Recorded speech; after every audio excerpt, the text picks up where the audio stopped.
Udin, orang teh geus dilaki wae. Yang nyobian dagang, jangan nambah penghasilan. Bener lan, kumaha carana? Orang coba wae heula. Penting mah ya kawan sih.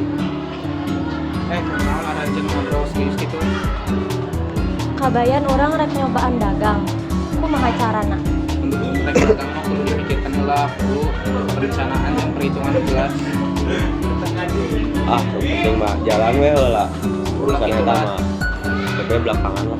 Ulah kitu lan, dagang teh kudu jujur, sabar jeung boga perhitungan. Lan, barang jigana loba nu kajual kumaha ieu? Terang euy, tapi mah teu ngitung modal sareng rugina. Cigana orang salah. Kuduna ngadenge ka nasehat si kabayan. Kabayan. Ampuranya urang menurut maneh. Jalan urang jadi rugi. Kunaon nu mah ranjeun sadar dina dagang teh kudu sabar, perlu perhitungan jeung ulah gampang kabawa emosi.